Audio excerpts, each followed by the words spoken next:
O som das águas cessando era o prenúncio de um silêncio jamais ouvido, desde que a terra fora criada. Imagine a cena. Um mundo inteiro lavado pelo juízo de Deus, onde tudo o que antes existia foi reduzido ao barro, lama e restos de civilizações afogadas. No alto de uma montanha chamada Ararat, uma imensa estrutura de madeira repousava como um sobrevivente solitário, a Arca de Noé. O vento, que antes soprava furiosamente, agora se aquietava, e das nuvens ainda pesadas, raios de luz começavam a atravessar como mãos do próprio Criador, abrindo um novo capítulo na história da humanidade. E ali, dentro daquela arca selada por Deus, estavam 8 almas: Noé, sua esposa, seus filhos e noras, juntamente com animais de toda espécie. Eles eram os últimos representantes de um mundo que já não existia. O que fazer agora? Para onde ir? Como reconstruir tudo do zero? Este vídeo vai te levar para dentro dessa jornada épica, do momento em que Noé abre a escotilha da arca até os primeiros passos do novo mundo. Prepare-se para se emocionar, se surpreender e talvez repensar toda a sua própria jornada de vida. Antes de continuarmos, comenta aqui embaixo de qual cidade e estado do Brasil você está assistindo esse vídeo. Quero muito saber até onde essa mensagem vai chegar. Agora respire fundo e venha comigo descobrir como foi o reinício do mundo após o dilúvio. O céu estava limpo, mas ainda úmido com as memórias de uma tragédia sem precedentes. A escotilha da arca rangeu enquanto Noé a empurrava pela primeira vez após longos meses de confinamento. O cheiro da madeira, misturado ao frescor do ar montanhoso, invadiu seus pulmões. E por um instante, ele apenas fechou os olhos e respirou profundamente. O mundo lá fora não era mais o mesmo. A paisagem era desoladora, como se o planeta tivesse passado por uma reinicialização divina. Não havia cidades, nem árvores frondosas, nem sons de civilização, apenas o eco do vento entre as rochas e a presença latente de um Deus que acabara de julgar toda a criação. Noé desceu da arca com passos lentos, acompanhado por sua família. Seus olhos percorriam o horizonte em busca de qualquer sinal de vida além daquelas 8 pessoas e dos animais que começavam a sair em pares. Ali estava o novo Éden, não mais um jardim murado, mas uma terra crua, nua, pronta para ser semeada outra vez. E o primeiro ato de Noé naquele novo mundo não foi construir uma casa ou buscar comida. Foi erguer um altar. Ali, entre pedras e madeira úmida, ele sacrificou ao Senhor como um sinal de gratidão e reverência. E Deus, sentindo o aroma suave daquele sacrifício, prometeu nunca mais destruir a terra com um dilúvio, selando essa aliança com um sinal eterno, o arco-íris. Enquanto isso, os filhos de Noé, Sem, Cam e Jafé, olhavam para os lados, tentando imaginar onde começariam a reconstruir. Eles sabiam que carregavam mais do que responsabilidades humanas. Eles eram os patriarcas de todos os povos que viriam. Eles tinham que plantar, edificar, formar famílias e, principalmente, lembrar de tudo o que havia acontecido para que jamais se repetisse.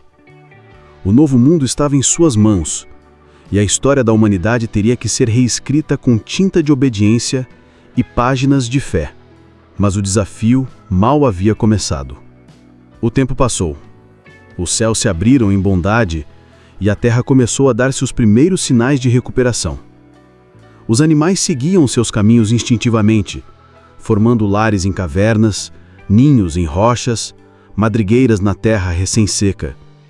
Noé e sua família, por sua vez, tinham de aprender tudo novamente. Onde colher? Onde plantar? Onde habitar? Era um mundo sem muros, sem trilhas, sem mapas. Cada passo era uma descoberta e cada manhã uma chance de recomeçar. A arca, que antes fora abrigo, agora servia de depósito de madeira e memória. Com ela, construíram abrigos temporários. Sem, o filho mais velho, assumia a liderança prática. Era visionário, já sonhava com terras férteis e cidades futuras. Cã, impulsivo, olhava o mundo com outros olhos. Queria explorar, entender o que havia mudado, o que havia sobrado. Jafé, mais sereno, era o elo entre os irmãos. E Noé, mesmo em idade avançada, era o pilar espiritual, sempre reunindo todos à noite para orar, relembrar o passado e profetizar sobre o futuro. Foi nesse tempo que Deus os abençoou com uma ordem: frutificai e multiplicai-vos, enchei a terra. Não era apenas uma permissão, era um mandamento. Eles deviam povoar o mundo, formar novas nações, trazer à tona a imagem e semelhança de Deus sobre a terra. Mas não sem desafios. A terra, embora restaurada, ainda carregava marcas do juízo. Muitos lugares estavam inabitáveis, cheios de lama endurecida e pedras revoltas. Era preciso coragem para avançar. Naquela fase inicial, as sementes guardadas na arca foram plantadas. Cada broto que nascia era celebrado como um milagre. O alimento ainda era escasso, mas o coração estava cheio de esperança. Eles sabiam que o que estavam vivendo não era um recomeço qualquer, era a continuação do plano divino, o cumprimento da promessa de que a linhagem da mulher esmagaria a cabeça da serpente. A história da redenção estava de pé novamente. O mundo havia sido julgado, mas também havia sido renovado. O tempo seguiu seu curso, as estações passaram e um novo mundo começou a ganhar forma. Das sementes brotaram árvores frutíferas, dos campos nasceram cereais e as águas limpas de rios recém-formados corriam pelas planícies. Mas o verdadeiro milagre estava acontecendo dentro das tendas. As esposas de Sem, Cã e Jafé engravidaram. Em meio à terra ainda marcada pela destruição, novos batimentos cardíacos começaram a soar. A vida, mais uma vez, triunfava sobre a morte. Com o nascimento dos netos de Noé, a terra começou a se povoar. As crianças cresciam ouvindo os relatos do mundo antigo, histórias sobre cidades afundadas, homens violentos, gigantes corrompidos e da justiça de um Deus que não tolera a maldade. Mas também aprendiam sobre a misericórdia divina, sobre a aliança do arco-íris e o chamado para obedecer e andar em retidão. Era uma geração nova, que não conhecia o mal antigo, mas precisava estar alerta para não repetir os mesmos erros. Noé, agora com ares de ancião patriarcal, reunia seus filhos e netos ao redor do fogo todas as noites. Ele contava sobre como Deus falou com ele, sobre a construção da arca, sobre cada gota de chuva que caiu por 40 dias e 40 noites.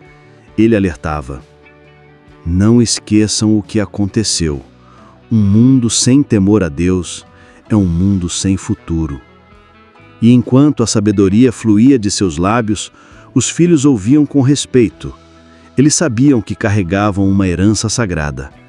Sem se destacou como pai de povos que mais tarde dariam origem aos hebreus, assírios e arameus. Jacã gerou descendentes que se espalhariam por Canaã, Egito e terras africanas. Já Jafé viu sua linhagem alcançar terras longínquas da Europa e da Ásia. E assim, tribos foram formadas, dialetos começaram a se diferenciar, costumes surgiram. O plano de Deus estava se cumprindo. A terra estava sendo preenchida.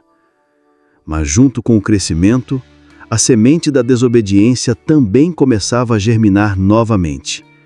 A humanidade, mesmo após o dilúvio, ainda carregava o coração manchado pelo pecado original.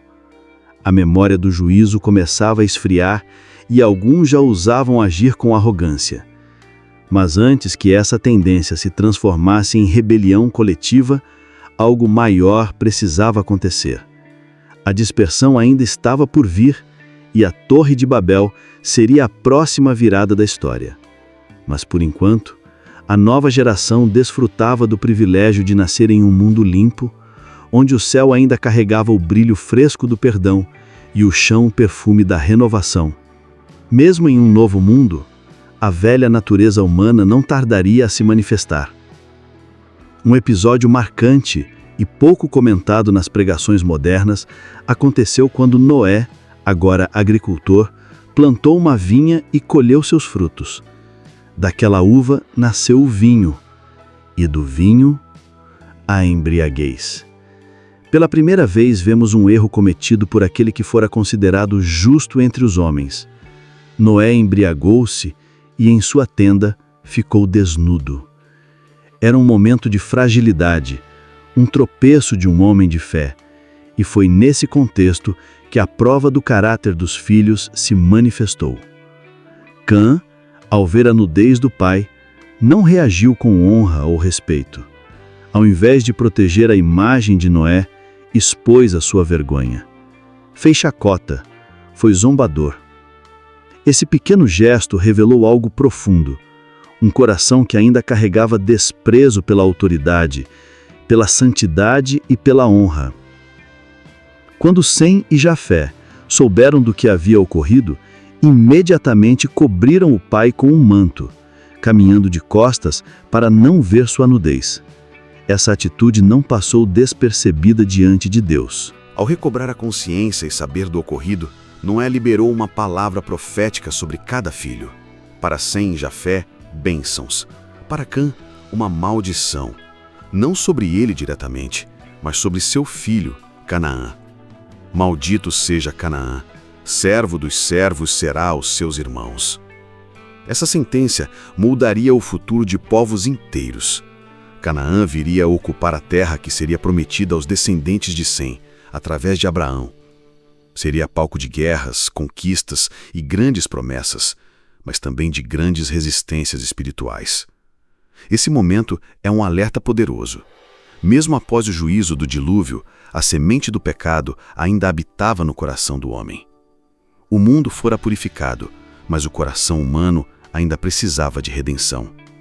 A história deixava claro que o problema não era apenas o ambiente, era o interior. O verdadeiro reinício não poderia ser apenas geográfico, mas espiritual. Deus não estava apenas formando novas nações, ele estava preparando o caminho para um Messias que viria muitos séculos depois da linhagem de Sem, para vencer o pecado, que nem as águas do dilúvio conseguiram apagar por completo. Em meio às tensões familiares, a expansão das tribos e a lenta reconstrução do mundo, havia uma promessa pairando sobre a humanidade como um escudo invisível: a aliança do arco. Sempre que chovia e as nuvens se dissipavam, Noé e seus filhos contemplavam no céu o brilho colorido que cortava o horizonte. Aquilo não era apenas um fenômeno natural, era um memorial eterno. Um lembrete de que o juízo tinha limites e que a misericórdia de Deus sempre encontraria uma forma de se manifestar. O arco-íris não era apenas uma lembrança do que passou, mas uma garantia do que viria. Era o selo de que Deus manteria sua palavra, mesmo que o homem falhasse. E mesmo sabendo que as gerações futuras cometeriam erros, que a humanidade voltaria a desafiar o Altíssimo, Deus escolheu caminhar com o homem. Escolheu levantar profetas, alianças, reis e, por fim, enviar seu próprio filho. Tudo começou ali, no pós-dilúvio, com um homem justo, uma família obediente e um altar erguido em adoração. Com o tempo, aquela pequena família se transformou em multidões. As terras foram ocupadas, reinos nasceram, culturas floresceram. Mas o olhar de Deus nunca deixou de sondar corações. O juízo do dilúvio havia revelado a seriedade do pecado, mas a promessa do arco revelou a profundidade da graça. E é nessa tensão entre justiça e misericórdia que toda a Bíblia se desenvolve, apontando sempre para o dia em que um cordeiro seria sacrificado não sobre pedras, mas numa cruz, para dar fim não a uma geração, mas ao próprio poder do pecado. O reinício do mundo após o dilúvio não foi apenas geográfico, foi um marco espiritual, um novo capítulo da aliança entre Deus e a humanidade. E cada um de nós, ao ler essa história, é convidado a fazer o mesmo: sair da arca, erguer um altar e viver como Noé, com temor, fé e esperança em um Deus que sempre dá outra chance. Talvez hoje, ao olhar para o mundo, você sinta que tudo está desmoronando novamente. Guerras, ódio, corrupção, violência. Parece que voltamos à geração de Noé. Mas saiba, ainda há uma arca, e essa arca tem nome. Ela se chama Jesus. Ele é a única porta de salvação, o único caminho para um novo começo. Se o mundo lá fora grita caos, dentro dele há paz. Se lá fora é confusão, nele há direção. Se fora há condenação, em Cristo há redenção. A história do dilúvio nos lembra que Deus é justo, mas também profundamente amoroso. Ele avisa, prepara, protege e renova. E a mesma aliança que ele firmou com Noé está estendida a mim e a você, por meio da cruz. O arco no céu continua brilhando, não como adorno, mas como convite. Um chamado silencioso a voltarmos para os braços do Pai antes que a próxima tempestade venha. E se esse vídeo falou com você de alguma forma, curta, compartilhe e se inscreva aqui no canal para não perder nenhuma das próximas histórias bíblicas. Que Deus te abençoe e até o próximo vídeo.